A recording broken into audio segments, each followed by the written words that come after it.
नमस्कार, आप देख रहे हैं निष्पक्ष दस्तक और मैं हूँ वैष्णव यादव। आइए हम कुछ बातचीत करते हैं। जी, आपका नाम?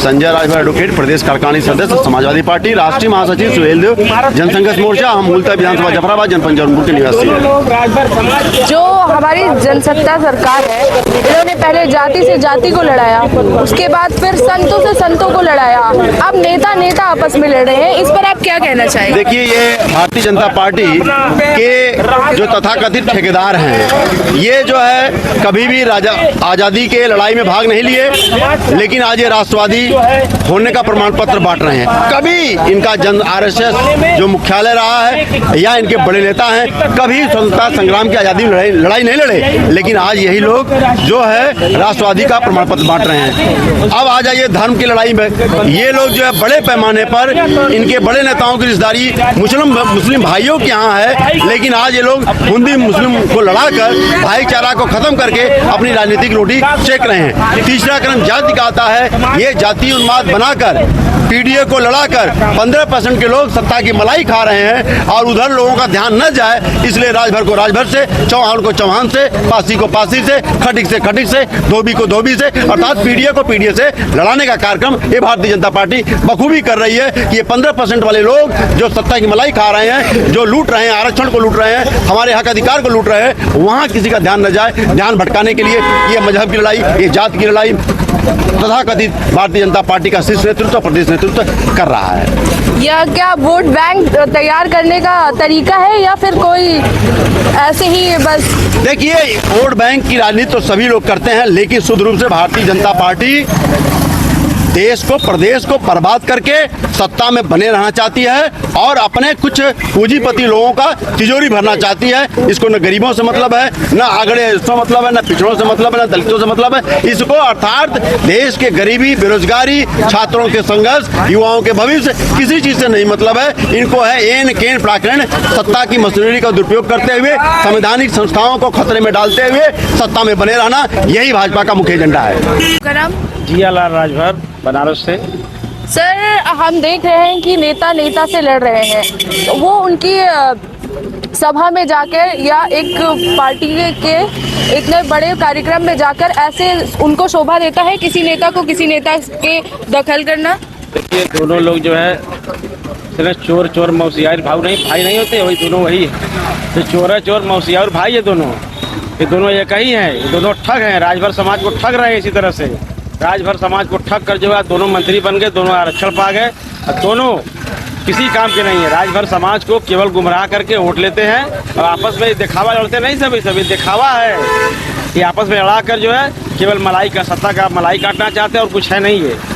ऐसे मंत्री को लड़ना कितना शोभा देता है आपके हिसाब से? आपका इस पे क्या?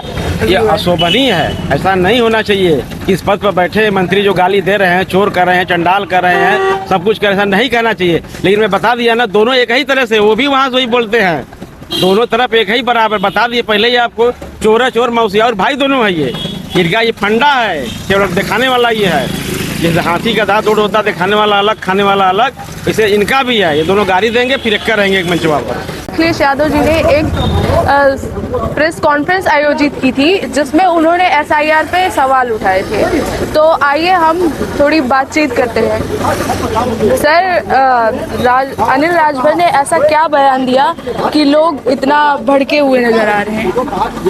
अनिल राजभर का कार्यक्रम चल रहा था, महाराजा सुहेल देव जी की जयंती मनाई जा रही थी और उसमें सुहेल देव पार्टी के लोग उसमें जाके उद्दंडता नारेबाजी कर रहे थे, जिससे अनिल राजभर को ऐसा बोलना पड़ा, जो कि किसी भी नेता को इस तरह नहीं बोला जाता है जिस तरह अनिल राजभर बोले। उनको चाहिए था कि चुप करा दें, लोगों को किसी तरीके से हटवा दें, लेकिन उन्होंने नेता को मंत्री आपस में गलत बोल दिए, जो कि नहीं बोलना चाहिए। लेकिन इनके नेता को भी समझना चाहिए कि जहाँ भी कोई भी कार्यक्रम होता है तो वहाँ पे किसी के कार्यक्रम में नहीं जाया जाता है। यही कारण था कि उन्होंने बोला। तो क्या यह एक मात्र तरीका था उसे रोकने का? देखिए, अब ये तो तरीका नहीं था, लेकिन उन्होंने किया है। ये ऐसा नहीं करना चाहिए था। उनको अपने लोगों से कह के शांतिपूर्वक उनको हटवाना चाहिए था। ये गलत है। दोनों लोगों की गलती है इसमें। ये दोनों लोगों का घड़ा जो है ना भर चुका है। ये दोनों लोग राजभर समाज से मंच से झूठ बोलते हैं और मंच से झूठ बोलकर ये अपनी राजनीति की रोटी चमका रहे थे, लेकिन ये अब दोनों लोगों का घड़ा भर चुका है। अब दोनों लोगों का घड़ा फूट भी रहा है आपस में ही लड़के। इससे राजभर समाज में बहुत गलत संदेश जा रहा है। तो यह क्या आगे जाकर कोई मुद्दा बन सकता है या फिर इसे हमें यहीं पे भूल जाना चाहिए? नहीं, ये एक दूसरे के लिए बहुत बड़ा मुद्दा बन सकता है। ये दोनों लोगों के लिए बहुत बड़ा मुद्दा है, क्योंकि किसी भी बड़े राजनेता के बारे में ऐसा नहीं बोलना चाहिए, लेकिन किसी राजनेता के कार्यक्रम को भी इस तरह नहीं खराब करना चाहिए। तो इस पर आपका क्या व्यू है? हमारा यह है कि हम लोग समाजवादी पार्टी के साथ हैं। ये लोग झूठ बोल के अपनी पार्टी और अपने कार्यक्रम को चला रहे हैं और हम लोग समाजवादी पार्टी के साथ हैं। हम लोग सच्चाई का साथ देते हैं। आज समाजवादी पार्टी ने जो अधिकार हमें देने का काम किया था वो समाजवादी पार्टी ने किया था। जैसे कि हमारे जाति का जो प्रमाण पत्र है, आरक्षण के नाम पे अनिल राजभर भी आए मंत्री बन के, और आरक्षण के नाम पे सुहेल देव पार्टी के ओम प्रकाश राजभर भी समाज को आरक्षण दिलाने आए। लेकिन आज विमुक्ति जाति का जो सर्टिफिकेट है, भाजपा सरकार में विमुक्ति जाति, राजभर समाज का विमुक्ति जाति का सर्टिफिकेट नहीं बन रहा है, लेकिन समाजवादी पार्टी के सरकार में एकदम जनरल तरीके से सबका विमुक्ति जाति का सर्टिफिकेट बन रहा था, जिससे हमारे राजभर समाज के गरीब बच्चे उससे अपनी बड़ी बड़ी डिग्रियां लेते थे और पढ़ाई करते थे, जिसमें वो सर्टिफिकेट बहुत काम आता था। जो सर्टिफिकेट लगाने से उनका फीस माफ हो जाता था। यही इसीलिए हम लोग समाजवादी पार्टी के साथ हैं और समाजवादी पार्टी के साथ ही रहेंगे। आज अखिलेश जी ने बयान दिया है कि वोटों में हेराफेरी और संशोधन किए जा रहे हैं, वोट काटे जा रहे हैं। इस पर आपका क्या कहना है? या एक सत्य है या फिर एक सिर्फ राजनीतिक दबाव? नहीं, एकदम सत्य है। माननीय राष्ट्रीय अध्यक्ष जी ने इस बात को पुरजोर तरीके से कहने का काम किया है और ये धरातल पर अभी प्रेस कॉन्फ्रेंस में उन्होंने एलिगेशन जरूर लगाया सरकार पर और एफिडेविट भी दिया कि इतना है, कोर्ट काटा जा रहा है। ये लोकतांत्रिक लूटने वाली सरकार है। ये लोकतंत्र को हमेशा खत्म करना चाहती है। ये चाहते हैं सब कि सरकार कभी भी चुनाव ना हो।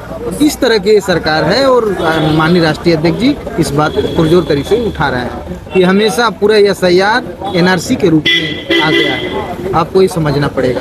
जो जनता इससे पीड़ित है उसको क्या कदम उठाने चाहिए? जनता आवाज उठा रही है और जब ऐसी परिस्थिति आएगी तो आंदोलन भी होता है और बहुत बड़े आंदोलन के मूड में देश है। जब नेतृत्व ऐसा मिलेगा तुरंत में आंदोलन हो जाएगा। तो इसको रोकने के लिए अखिलेश यादव जी ने कौन से नियम बनाए हैं जिससे इसे रोका जा सके? हम लोग PDA प्रहरी जो है हर बूथ पर पहुंच रहे हैं और उस रास्ते पर हम लोग PDA प्रहरी के जरिए ही हम लोग जान रहे हैं कि बूथ पर कितनी गड़बड़ियां हैं और कौन वोट काटे गए हैं और कौन वोट क्या है, और सारी रिपोर्ट इस पर हम लोग हमेशा सचेत हैं और हम लोग सरकार को हमेशा घेरने का काम करेंगे। और ये भी मैं दावा के साथ कहना चाहता हूँ कि 27 में हम लोग समाजवादी पार्टी की सरकार इस उत्तर प्रदेश में बनने जा रही है। तो क्या यह तरीके कितने प्रभावशाली होंगे? कितने पूर्ण रूप से प्रभावी होंगे और यही तरीका है जिससे लोकतंत्र को हम लोग बचा सकेंगे और कोई तरीका नहीं। मैम, आपने एक प्रश्न पूछा कि हो रहा है डुप्लीकेट है या ओरिजिनल है, उसको रोकने के लिए अखिलेश जी ने क्या कहा, उसी का जवाब देंगे। उन्होंने कहा कि हर व्यक्ति के आधार कार्ड को SIR से जोड़ दिया जाए, ज़्यादा कुछ ज़रूरत नहीं है। ऐसा आधार कार्ड से जोड़ देते हैं, सब कुछ क्लियर हो जाएगा। एक व्यक्ति का एक ही आधार होगा, लेकिन वोटर ID 2-3 बन जाता है, तो आधार से लिंक करिए बस।